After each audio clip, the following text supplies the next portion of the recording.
영국발 코로나 변이가 전 세계로 확산되고 있습니다. 독일과 이탈리아 같은 유럽 국가들을 넘어 싱가포르, 홍콩, 호주, 캐나다까지 벌써 12일 만에 20여 개국으로 번졌습니다. 일본에서도 27일 기준 코로나 변이 확진자가 8명이 나오면서 공포스러운 분위기가 조성되고 있습니다. 일본이 변종 코로나 환자가 나오는 것에 대해서 더욱 충격을 받는 이유는 이미 영국에서 변종 코로나가 확산한 후 차단막을 강화했는데 그 이후에 나왔다는 것입니다. 27일 도쿄대에 사는 30대 남성과 그의 가족 20대 여성이 공항 검역소가 아닌 시중 의료기관을 통해 영국 변이 바이러스 확진 판정을 받았습니다. 알고 보니 그 이유는 30대 남성이 항공기 조종사로 공항 검역 대상이 아니었던 것입니다.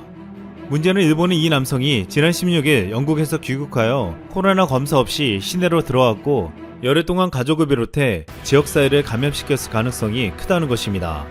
일본 전문가들은 이를 통해 앞으로 국내에서 변종 바이러스가 확산될 가능성이 있다며 큰 우려를 하고 있습니다. 28일 국내에서도 영국발 입국자 3명에게서 첫 변이 바이러스가 확인되었습니다. 이들은 확진 판정을 받고 격리 관리 중이었기 때문에 지역사회 접촉은 없었던 것으로 알려졌습니다. 현재 방역당국은 변이 바이러스 국내 유입을 차단하기 위해 영국발 항공편을 중단하고 영국발 모든 입국자에 대해서도 격리 면제소 발급을 중단하고 촉각을 세우고 있습니다. 지난 28일 국내 코로나 신규 확진자가 808명이 나왔습니다. 연일 1000명 안팎을 육박하다가 지난 22일 867명 이후 엿새 만에 800명대로 내려온 것입니다. 다만 검사 건수가 줄어드는 성탄절과 주말 등 연휴에 따른 영향도 반영된 것으로 보여 3차 대유행의 확산세가 꺾였다고 보기는 어려운 상황입니다. 정부는 27일 국내 코로나가 3차 대유행이 뚜렷하지만 2.5단계에서 3단계로 가지 않고 2.5단계를 6일 더 연장하기로 결정했습니다. 방역당국이 이렇게 결정한 이유는 감염 재생산 지수가 13일에서 19일 1.27명에서 20일에서 26일 1.07명으로 떨어졌기 때문이라고 말했습니다. 감염 재생산 지수는 코로나 감염력 지표로 1.07명은 확진자 1명이 1.07명에게 추가로 전파한다는 뜻입니다. 이 지수가 1 이하로 떨어져야 유행이 줄어드는데 0.2명이 줄어드는 긍정적인 신호를 보았다고 했습니다. 현재 방역당국은 진단검사를 확대해 적극적으로 환자를 찾아내고 있고 병상도 계속 확충해 안정되고 있다고 설명했습니다. 무엇보다 단기간에 잡겠다는 적극적인 진단검사와 더불어 무료 익명검사가 큰 효과를 보고 있는 것으로 알려졌습니다. 방역당국은 수도권에 마련한 임시선별검사소에서는 전날 무료 익명검사 24,253건이 이뤄졌고 직장인 검사를 통해 확인된 신규 확진자는 88명으로 집계되었다고 했습니다. 이렇게 지난 14일부터 임시선별검사소에서 확인된 누적 확진자 수는 1,340명이 되었습니다. 또한 한때 병상 부족으로 의료 붕괴가 올 수 있다는 우려를 극복하고 현재 병상도 의료체계 역량이 유지되고 있다고 했습니다. 현재 생활치료센터는 6,200여 병상, 전담병원은 1,500여 병상, 중환자 병상은 164개라고 밝혔습니다. 앞으로 방역당국은 지난 24일부터 시작된 연말연시 특별 방역 대책 효과를 볼 수 있을 것으로 기대하고 있습니다. 전 세계적으로 걷잡을 수 없는 3차 대응 유행 속에서 한국은 국민들과 방역당국이 힘을 합쳐 대처해 나가고 있습니다. 반면 일본 내에서는 코로나 확산을 더 이상 막을 수 없는 최악의 상황이 되고 있습니다. 일본은 26일 코로나 신규 확진자가 3,877명으로 사상 최다를 기록했고 지난 27일에도 일요일 기준 가장 많은 확진자 수를 기록했습니다. 일본의 누적 확진자는 22만 명이 넘으며 한국 확진자 수의 거의 4배를 기록하고 있습니다. 이제서야 일본 정부는 고트 트래블 사업을 일시 중단하고 외국인 신규 입국도 중단한다고 발표했습니다. 스가 총리는 한때 큰 기대를 모으며 높은 지지율을 기록했지만 부실한 코로나 정책으로 인해 지지율이 전월 대비 16%포인트 하락한 42%로 추락했습니다. 이를 두고 무라카미 하루키는 코로나 대응 과정에서 자국 정치인들이 보여준 행태는 최악이라고 비판했습니다. 하루키는 왜 잘못을 인정하지 않냐며 아베노 마스크를 배포한 것은 어리석은 일이었다. 고트 트래블 사업을 지금 하는 것은 잘못됐다라고 분명하게 인정하면 되는 것이라고 했습니다. 하지만 많은 정치인들이 실수를 인정하지 않고 발뺌만 하다 보니 정치에 대한 불신이 더욱 확산되었다고 했습니다. 일본 확진자가 20만 명이 넘으면서 의료 붕괴가 된다고 말하고 있는데 이미 의료 시스템이 붕괴된 것은 간호사의 대거 이탈에서 확인되고 있습니다. 지난 23일 일본 간호협회는 코로나 환자가 입원한 병원에서 20%의 간호사가 이직했다는 결과를 발표했습니다. 간호사들이 이직한 이유는 노동 환경이 악화되고 3차 감염을 우려한 주변의 차별적인 시선이라고 했습니다. 한 일본 간호사는 자신이 떠나는 충격적인 이유를 폭로했습니다. 일본 정부뿐만 아니라 일본 병원에서도 의료 상식으로 이해할 수 없는 어이없는 기준 때문이라고 했습니다. 그동안 일본 병원에서 마스크를 3일에 한 번씩 교환하고 간호사가 방역복은커녕 페이스 쉴드를 쓰고 부직포 가운을 입고 갔다고 했습니다. 옆병동 간호사가 코로나에 걸려도 진단검사 한 번 하고 결과가 2, 3일 후에 나올 때까지 근무를 시켜서 집단 감염되는 경우가 속출했다고 했습니다. 또한 입원 환자 중에 열이 나면 바로 진단검사를 안 하고 감기만 검사했다고 했습니다. 여기에 정말 이해가 안 되는 것은 마스크를 쓰고 서로 이야기하다가 상대가 코로나 양성이 나와도 15분 이상 이야기 안 하면 농후 접촉으로 검사도 안 한다는 것입니다.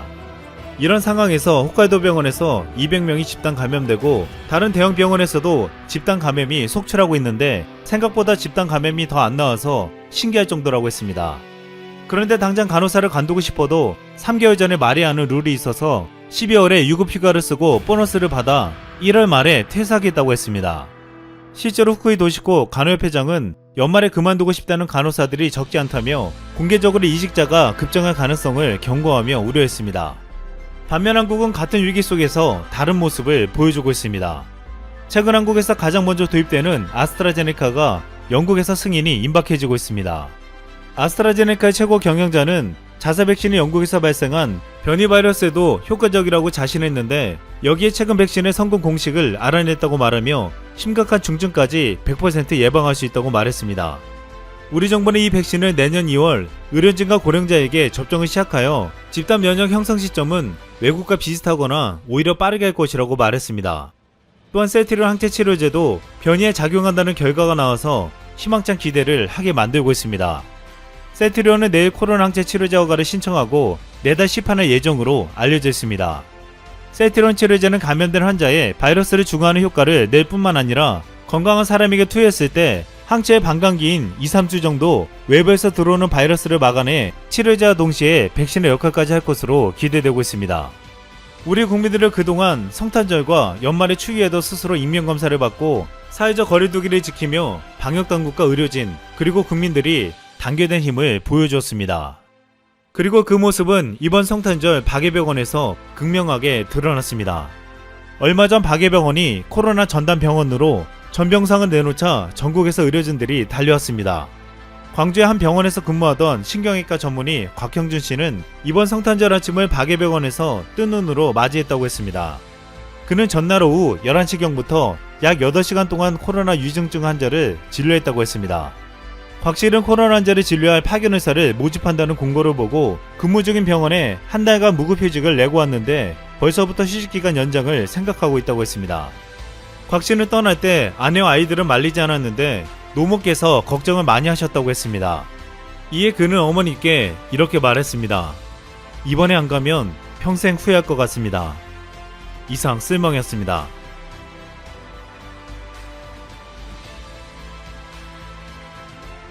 지난 수백 년 동안 세계 최고의 대학교로 칭송받고 있는 하버드대학교. 하버드대의 역사는 1636년부터 시작됐습니다. 미국에서 가장 오래된 대학교로 처음에 청교도 성직자 존 하버드의 성을 따서 지어졌습니다. 존 하버드는 유언을 통해 자신이 애장하던 400여 권의 책과 재산의 절반인 779파운드를 학교에 기부했습니다. 현재 하버드 대학교는 미국인들 뿐만 아니라 전 세계 고등학생들이 가장 입학하고 싶어하는 대학인데요. 해마다 3,600여 명의 전 세계 고등학교 1등이 지원하는데 이 중에서 1,500명이 떨어집니다. 자신이 다니는 고등학교에서 전교 1등을 해도 하버드 대학교에 입학할 확률은 50% 정도라는 것이죠. 이렇게 전 세계 학생들이 하버드 대학교에 열광하는 것은 그 이유를 들으면 놀랍지 않습니다. 하버드 대학은 전 세계에서 가장 많은 157명의 노벨상 수상자를 배출했을 뿐만 아니라 지금까지 하버드대 출신의 역대 미국 대통령만 7명, 36명이 미국에서 가장 권위 있는 문학상인 퓰리처상을 수상, 총 22명의 연방 대법원 대법관, 7명의 세계은행 총재, 62명의 억망장자가 모두 하버드대학교 출신입니다. 미국을 포함한 전 세계 지도층을 하버드대 출신이 꽉 잡고 있기 때문에 실제로 세계 경제에 미치는 영향력이 막강한데요. 하버드대학교가 운영하는 펀드 규모는 50조 원에 육박합니다. 명성과 영향력도 세계 최강인데 돈도 많죠. 자, 그런데 이렇게 세계 최강의 대학교에서 충격적인 일이 벌어졌습니다. 마크 램지어 하버드대 교수가 일본군 위안부 피해자들을 매춘부라고 주장한 논문을 발표했고, 이뿐만 아니라 1923년 관동 대지진 당시 일본 자경단의 조선인 학살도 부정했습니다. 마크 램지어 교수는 위안부를 일본군이 강제로 동원했다는 서술은 그야말로 사실이 아니다 라는 황당한 주장을 했고, 또한 그는 1923년 일본 간토 지역에서 10만 명이 사망한 대지진 발생 이후 일본인 자경단이 제1조선인을 살해한 것은 사실이라고 인정했지만, 중요한 것은 학살이 있었는지 여부가 아니다. 조선인이 일본에서 얼마나 광범위하게 범죄를 저질렀고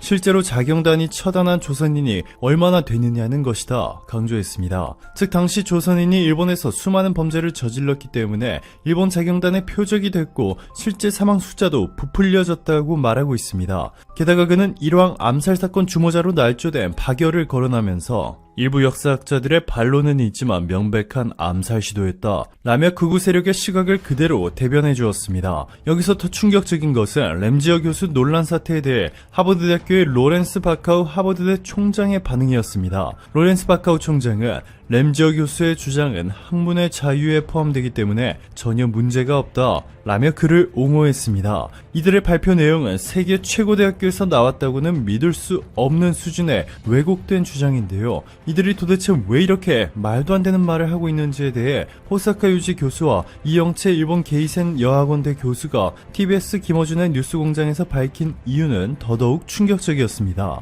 램지어 하버드대 교수의 매춘부 주장은 일본 기업의 빵빵한 지원 아래 이루어진 것으로 알려졌습니다. 하버드대에서 램지어 교수에게 부여한 직함은 미쓰비시 일본 법학 교수입니다.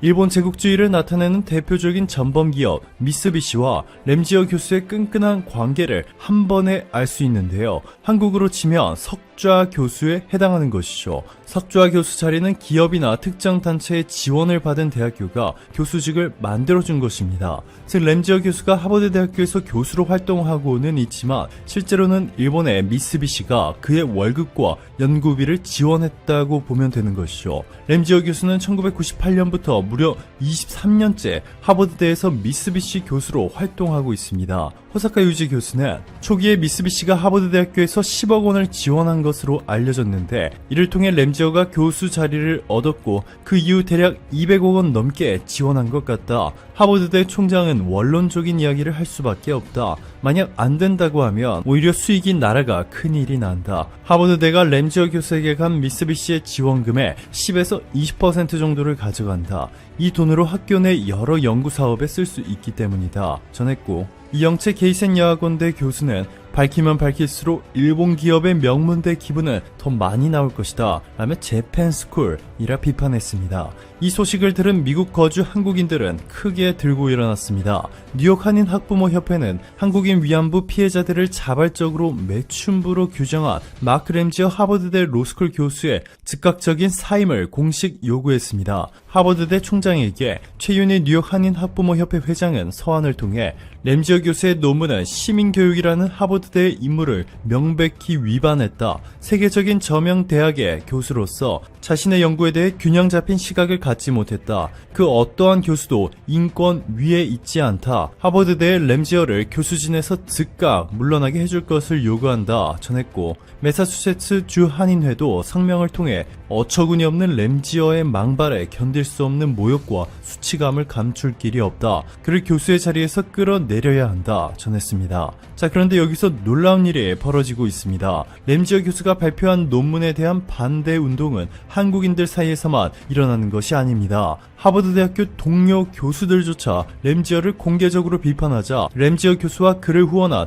일본의 미쓰비시가 완전히 망연자실하고 있습니다. 하버드대 동아시아 언어문학학과의 카터 에커트 교수와 역사학과 앤드루 고든 교수가 하버드 홈페이지에 공개적으로 그를 비판했는데요. 에커트와 고든 교수는 학술지 편집장 요청으로 램지어의 논문을 검토한 결과 그의 주장을 뒷받침할 자료들이 실체가 없는 것으로 드러났다. 논문에서 인용한 문건들을 추적해보니 램지어 교수가 한국인 위안부 피해자가 모집책이나 위안소와 실제로 체결한 단 한 건도 찾아보지 않았다. 램지어 교수가 중국 상하이 위안소 계약서라고 제시한 문건에 한국인 위안부가 아니라 술집에서 일하는 일본인 여성 바텐더의 계약서 표본이다 라며 최악의 학문적 진실성 위반이라 강력히 비판했습니다. 심지어 이 하버드대 교수들은 논문에서 확인된 문제점들을 목록으로 만들고 있으며 완성되면 이를 모두에게 공개할 것이라 밝혀 미쓰비시와 램지어 교수에 충격을 주었습니다.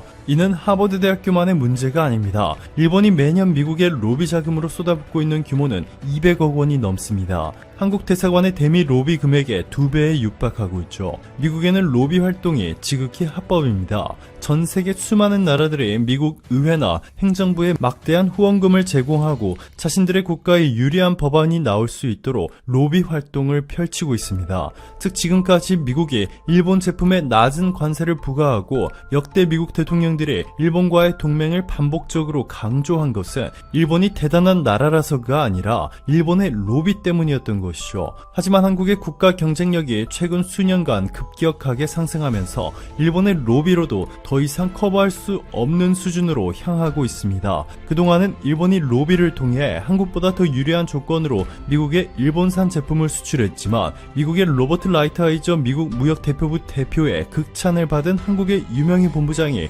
한국의 위상을 완전히 바꿔놓으며 한국과 일본의 상황이 완전히 역전됐습니다. 이러한 상황 속에서 만약 한국이 대미 로비 자금까지 일본을 따라잡게 된다면 한국과 일본의 미래는 극명하게 차이를 보이게 될 것입니다. 오늘도 감사합니다. 최고로 멋진 하루 보내시길 바랄게요.